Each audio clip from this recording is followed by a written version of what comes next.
segunda media hora del programa y regresamos justamente para seguir abordando el tema. Me había quedado con Fernando, si quieres concluir con algún dato. Quiero este dato solamente para matizar un poco.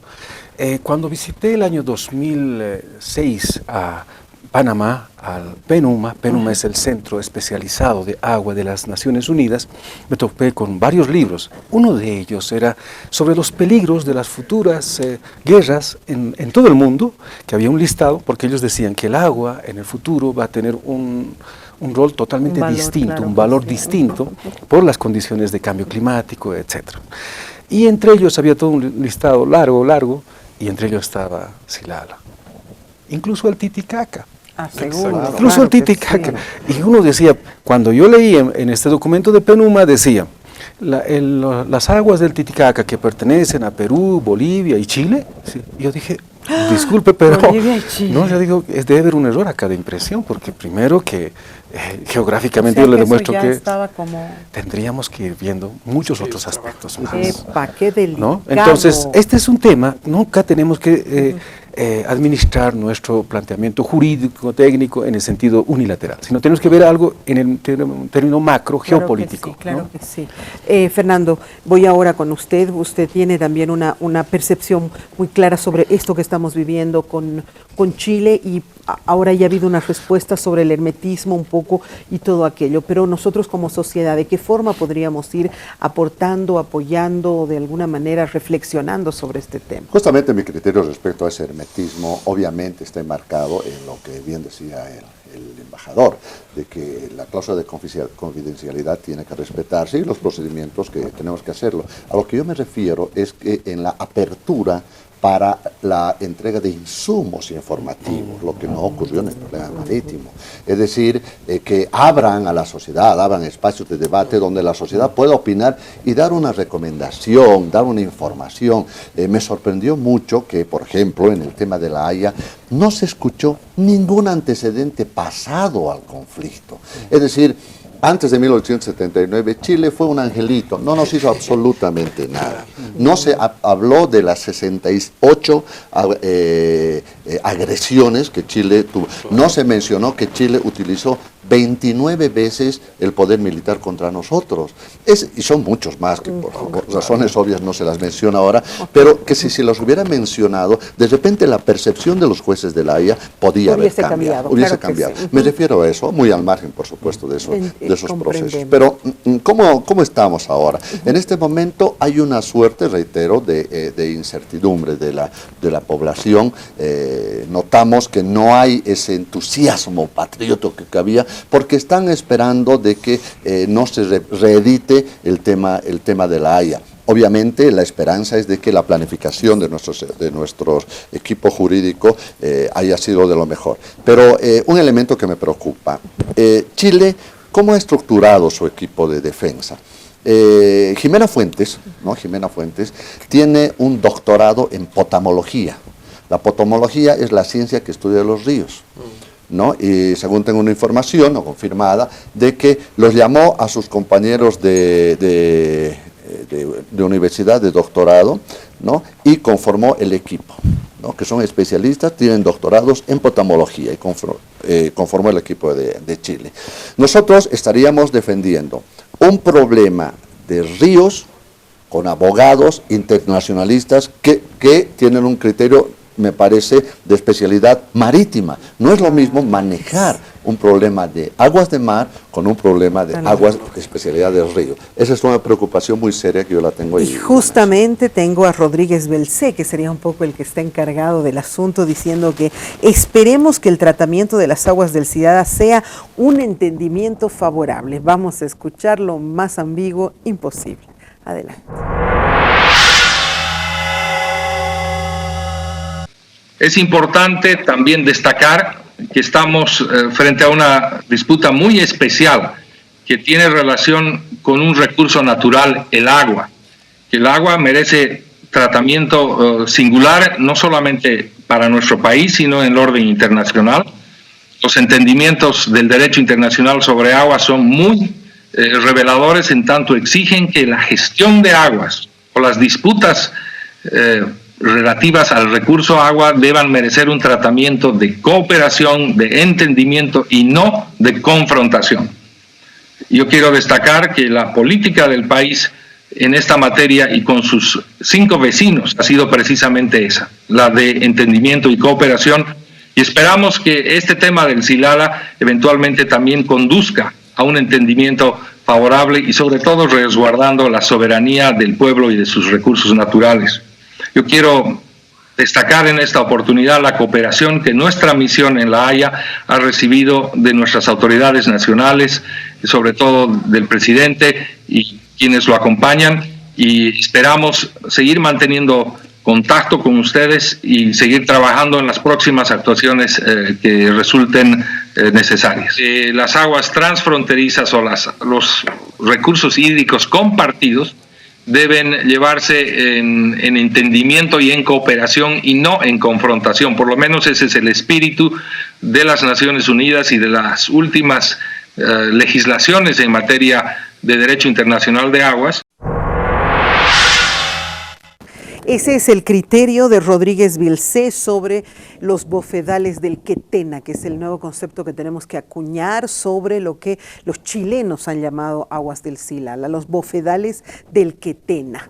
¿Cuál es tu punto de vista? Bueno, yo quisiera rendirme homenaje a don Antonio Basoberri, un experto en recursos hídricos, el primero tal vez que empezó técnicamente a plantear, y hay toda una serie de documentos que vale la pena conocerlos, que te los puedo hacer llegar para difundirlos. Sin embargo, no es parte de todo este No conozco, equipo, no sé por justamente la confidencialidad, pero mi sugerencia, siguiendo la línea de lo que se está planteando, creo que don Antonio Basoberri por lo menos debería ser consultado en su material, porque él ha hecho un profundo estudio. Otro es René Gómez García, que hoy es parte del equipo de la CAF, un buen experto, ingeniero Urquide y varios. Entonces, sería importante también conformar, además de lo legal, un equipo. ¿Por qué razón? Estratégicamente nosotros tenemos que ver, porque tenemos que tener vocación de éxito. Así o sea, si siempre. Moralmente nosotros perdemos esa vocación, y en estrategia, ¿no? En la Escuela de Altos Estudios aprendemos eso. ¿Por qué digo esto? Christian Faundes ha escrito un último artículo, no muy difundido, que dice, Bolivia, pese a que Chile, entre comillas, ha ganado, sí ha logrado posicionar el tema a nivel internacional. Y dice, Bolivia por 100 años más va a estar con la misma temática. Por lo tanto, sugiere Faundes y dice claramente, y da una orientación a los estados mayores, tenemos que lograr el knockout técnico cambiando la constitución política del Estado plurinacional. Entonces, me parece que las dinámicas que estamos observando, por eso es que es muy importante el criterio técnico, conjuntamente con el criterio legal, pero sobre todo un criterio de la defensa estratégica, que nos permita replantear varios aspectos. Por ejemplo, nosotros no tenemos que desligar Mapiri del tema de la lucha contra el contrabando, ni tampoco de la presencia de empresas, una cantidad de empresas chilenas que están penetrando, y operadores como Felipe Vergara, que viene como Pedro a su casa y hace operaciones de guerra mediática. Junto con ello, otro de los grandes problemas que nosotros tenemos que tener en cuenta, cuando dice Faundes, hay que lograr el knockout técnico, significa que ellos están no solo tal vez apoyando a algunos actores políticos en la escena nacional, gente que puede estar perdida. Pero yo siempre digo, la delgada línea roja es entre patriotismo y pragmatismo. Uno puede discrepar en muchos aspectos de repente con el gobierno, pero nunca debemos perder el filo patriótico, porque eso es lo que nos une a los bolivianos. Desde ese punto de vista, cuando hay gente, como sucedió en la Guerra del Gas en 2003, que fueron a pedir intervención militar de los chilenos a Bolivia, me parece que el tema de las aguas forma parte de una estrategia, que es acusarnos luego en Naciones Unidas por el tema del estrés hídrico, que eso propiciaría lo que hace varios años en sus operaciones, Salitre 2009, 2011, 2014, han venido planteando, diciendo un país como Bolivia que incumple tratados internacionales y produce el estrés hídrico a un país como es el caso de Chile. Y viendo la documentación de la Armada chilena, ellos consideran un conflicto secundario. Pero, por ejemplo, ¿por qué no incluir el tema de las islas, el tema de las aguas como un elemento complementario de presión? Segundo, el tema de las aguas de Lauca y otros ríos que tienen flujos y afluentes a Chile no pagados y desviados artificialmente con canalizaciones y que injusta e inconsultamente Chile los sigue canalizando. Entonces, desde ese punto de vista, el tema de la hidrogeopolítica tenemos que trabajar en Bolivia, ¿no? El grupo Ahí me de quedo, Fronteras, por favor. además, trabajó un libro que me parece importante con el general Lafuente. Cierro con esta idea. Si no tenemos una hidrogeopolítica y no priorizamos el tema de la hidrovía Paraná-Paraguay y de por el río Madera, y no presionamos más para salir hacia el Atlántico y converger y ser un nodo de atracción, indudablemente no tenemos factores estratégicos de compensación. ¿Quiere complementar algo relacionado a lo que él está Sí. diciendo? ¿Puedo ir con Fernando? No. Sí, por favor, Fernando, Sí. entonces. Vamos a hacerlo después. Cuando asumimos el 23 de enero del 2017, estamos en pleno proceso, la demanda ha sido presentada, nos toca presentar y preparar la contramemoria y la contrademanda, obviamente. Entonces, aquí hay varios factores. Bien, nos estaban indicando que el tema del Silala no solamente es jurídico, Claro que no. Es por más supuesto. técnico que jurídico en Es realidad. más es técnico sí. jurídico. Y al decir técnico jurídico estamos asumiendo que hay una especialidad. Cierto. Especialidad hidrológica, ¿no? Y geológica. Entonces, todo este proceso no puede sustentarse simplemente en lo que nosotros pensamos, pese a que nosotros con todo el equipo hemos ido a visitar el lugar, nos los conocemos de Claro, memoria. claro. Además, había que apoyarse en estudios nacionales, como lo que ha mencionado de Barroberry, que es ampliamente conocido, muy importante, que es fuente, Sí. base de todo lo que es la postura boliviana, pero también se requiere estudios internacionales. Entonces, para eso nosotros firmamos con DHI, es una empresa internacional especialista en lo que es tema agua, especialmente, todo el sistema hídrico, ellos pueden ver las calidades, características, aguas superficiales, aguas subterráneas, es decir, todas las características. Internacional ya, pero el estudio, ¿no? Claro, a nivel internacional, porque obviamente hay requisitos, como los protocolos que les mencioné ahí, mencionan requisitos que tienen que ser sustentados porque es Corte Internacional de Justicia del Agua. Entonces se hizo y durante ese año que nosotros hemos tenido se ha preparado toda esta respuesta para la contramemoria y después contra la contrademanda que se ha llevado adelante.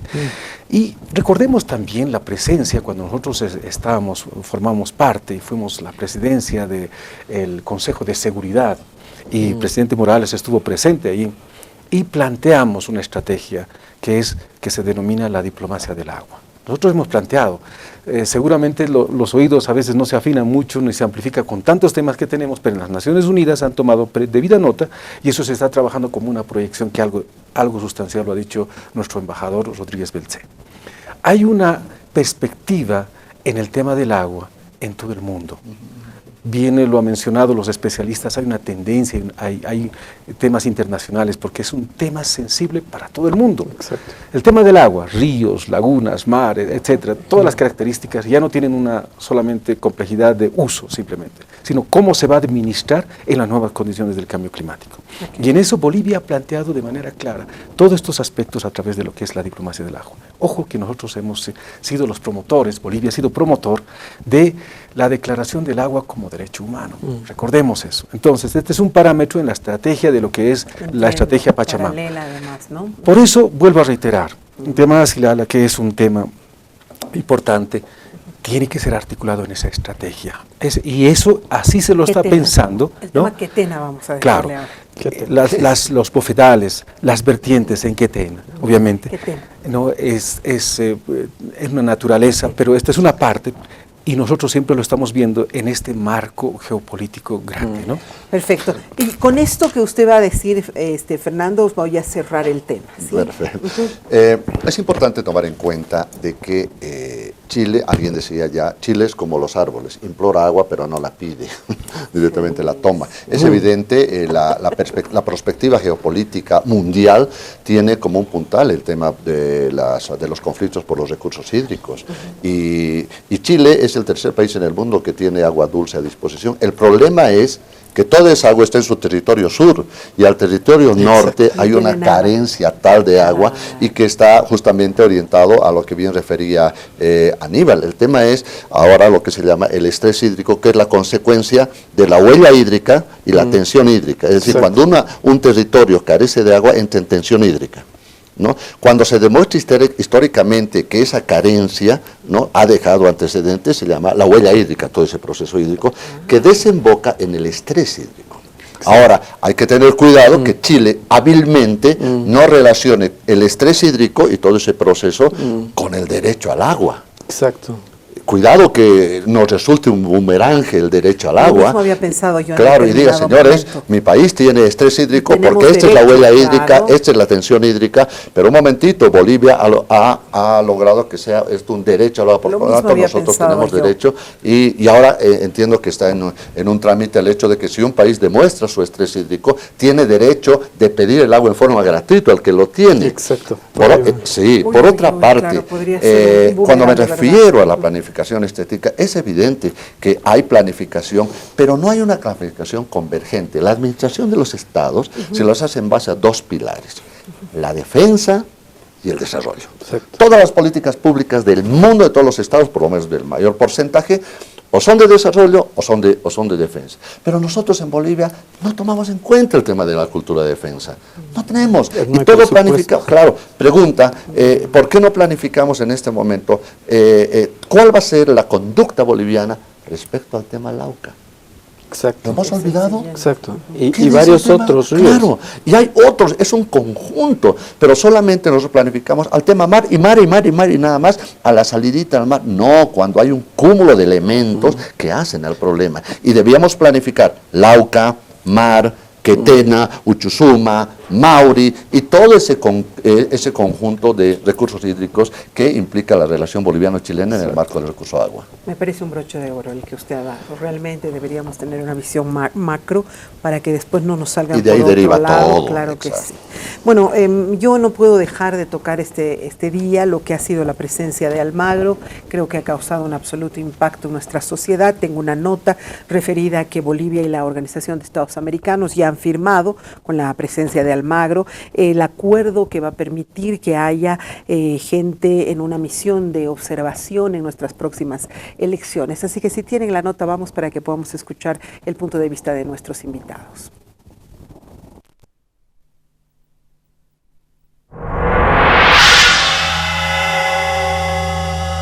Sobre las inmunidades y privilegios de los observadores de la misión de observación electoral de la OEA, generará las máximas garantías de independencia para el trabajo que nuestro equipo desarrollará en todo el territorio del Estado plurinacional de Bolivia. A principios de abril recibimos una invitación para desplegar una misión de observación electoral para las elecciones generales que se celebrarán en octubre del presente año. Con gusto aceptamos la invitación y dimos instrucciones al Departamento de Cooperación y Observación Electoral de la OEA de iniciar los preparativos correspondientes y gestionar la búsqueda de recursos financieros para el despliegue de la misión. Hasta la fecha, la OEA ha estado presente en 18 procesos electorales en Bolivia, entre elecciones presidenciales, departamentales y judiciales y también referendos. Este año ya estuvimos presentes con un equipo técnico para las primeras elecciones primarias celebradas en el mes de enero. En el caso de las elecciones generales, prevemos desplegar un gran equipo que nos permita cubrir todo el territorio nacional. Esperamos contar con expertos en organización y tecnología electoral, justicia electoral, financiamiento político, participación política de mujeres y pueblos originarios, entre otros temas sustantivos. Durante el despliegue, el liderazgo de la misión, así como los expertos, se reunirán con las autoridades electorales y gubernamentales, líderes políticos, candidatos y candidatas, y representantes de la sociedad civil con el objeto de escuchar todas las visiones sobre el proceso de desarrollo electoral. El día de las elecciones, la misión se desplegará en todo el país para observar el desarrollo de la votación. Además del acuerdo que firmamos hoy, próximamente firmaremos otro sobre el procedimiento de observación junto al Tribunal Supremo Electoral que garantizará, entre otras cosas, el acceso a la información necesaria para el análisis que realizará la misión.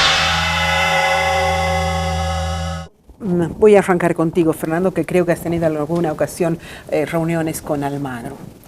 Hemos tenido en varias oportunidades reuniones formales, primero, de salud protocolar, reuniones temáticas, y además en el marco siempre de Washington, lo que es la competencia como país. Cambió Almagro su discurso, en determinado momento fue muy duro, sobre todo con el presidente Morales, y ahora ha tenido como una flexibilización en su concepto. En mi experiencia, de manera directa, yo debo ser honesto en esto, el diálogo siempre ha sido cortés. Primero con los representantes, es decir, con el canciller en ese momento y con nuestro embajador. En el contexto de marco de respeto que debe mantenerse en todo momento, especialmente en estas áreas especiales de interacción internacional. Es ahí donde primero siempre lo ha manifestado su admiración al presidente Evo Morales. ¿Ah, sí? Por lo siguiente, por los resultados que son evidentes. Los resultados de son 13 años de estabilidad y los últimos de crecimiento económico importante en la región de Bolivia dice muchísimo. Él siempre lo destacaba porque ¿qué es lo que se exige primero a un gobierno? Lo más sensible, entre varios temas, es el tema económico, porque todos están pues pasando por problemas serios por diferentes coyunturas que no favorecen necesariamente al pueblo en el tema económico, y es lo que destacaba principalmente los resultados. Y el bueno, engrose, estuvo presente en el tema de Chimoré, o sea, ha debido quedar impactado el hombre. Sí. Yo lo conozco antes de que sea secretario general de la Organización de Estados Americanos, cuando fue canciller de Mujica, entonces siempre ha tenido un respeto, porque él ha sido también actor presencial del proceso político boliviano. Y los resultados, obviamente, numéricos han ido avanzando, también es presencial y directo conocedor del proceso de cambio político boliviano. Importante, ahora sí entendemos un poco esa su percepción. Ha estado ayer casi viajando con el presidente, ha conocido algunos lugares, han entregado obras juntas, en fin, y ahora, bueno, se ha cerrado. Ha escuchado también a los opositores, los ha recibido y los ha escuchado. ¿Cuál es tu punto de vista, Fernando? Yo voy a orientar más mi opinión a la conducta personal de Luis Almagro, que para mí me resulta absolutamente criticable y desastrosa, porque se supone que de un diplomático de la talla del secretario general de la Organización de Estados Americanos, lo menos que podemos escuchar es ética. El pueblo boliviano ya no es el pueblo de antes, al que se lo compraba con una revista, con una cinta, con 2 kilos de harina su pensamiento. Ahora el pueblo analiza y se pregunta, dice, ¿cómo es posible que una persona que antes criticó a nuestro presidente ácidamente, ¿no?, por su política, ha sido crítico de la situación venezolana, otro crítico de la situación nicaragüense, y de pronto pasa el tiempo y hay un cambio radical en su conducta, peor en sus declaraciones y mucho más en sus actuaciones? Eso es un motivo de profundo análisis. Entonces uno dice, y por el otro lado también, claro, en determinado momento criticamos mencionando que la responsabilidad de él no era una responsabilidad de institucionalidad, sino más bien era la de ver si había papel higiénico en los baños, una cosa así. Eso le dijo Gringo González, claro, ¿no es cierto? Entonces, que esa era su misión. Algo pasó para que se dé ese cambio. Sí, radical, ¿no? Esa es la curiosidad de la población, es decir, ¿qué ha pasado? Debe haber algo subrepticio. Mucha gente dice que a futuro Almagro está buscando su reelección por allí, absolutamente legítima su aspiración, etcétera, pero no creo que ese sea el motivo de un cambio tan radical. Para mí hay algo más subrepticio. Pero, como digo... ¿No te animas a decir que puede ser? No, porque todavía no tengo los elementos de juicio. Estamos en ese análisis para descubrir qué hay por debajo, por qué ese cambio tan radical y por qué esa variación de criterio respecto a Bolivia, atacando a Venezuela, atacando a Nicaragua, que son parte de esa línea de conducta política. Entonces, eso nos deja mucho, mucho que desear de Luis Almagro como persona. Gracias, general. Peor como diplomático. Claro. Llama la atención poderosamente un cambio de así, ¿no? Cerrando, ya cierro contigo, por favor, Aníbal. Bueno, yo quisiera citar una charla que acaba de dar un analista ruso en la Corte Suprema de Venezuela. Y les hace una reflexión profunda, y yo quisiera hacer este llamado a los bolivianos también y a todos los que estamos acá, porque él dice, ustedes están viendo los problemas del mundo como si fueran izquierda y derecha, de manera tradicional. Eso no existe más, dice Stulin.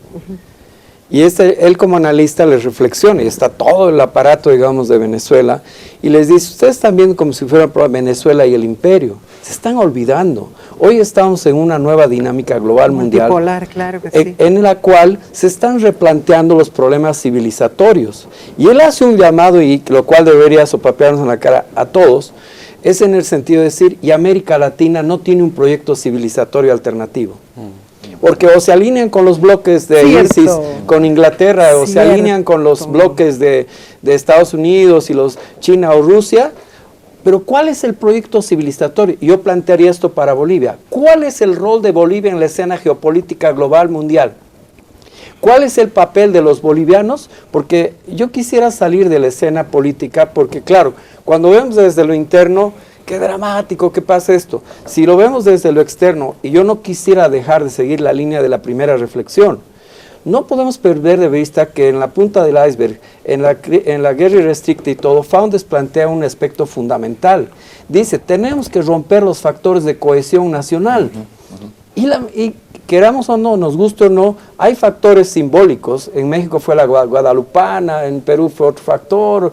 Cada país, y en nuestro caso, indudablemente, lo que ha venido pasando el 52, lo que ha venido pasando estos años, de alguna manera empieza a generar factores de cohesión, en lo cual, discrepando políticamente o no con lo que podamos tener, nuestra percepción, pero nunca debemos olvidar el filo patriótico. ¿Por qué razón siempre insisto? Y lo hemos hecho en varios programas.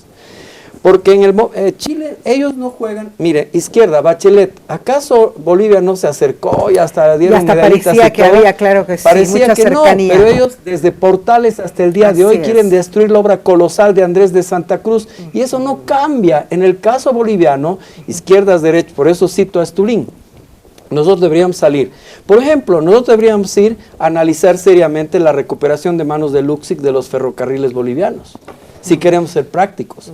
Y deberíamos empezar a generar toda una estrategia a la hidrovía Paraná y centrarnos en el tema hilo, con lo cual sí generaríamos una contrapresión, el río Madera y todo el sistema hídrico.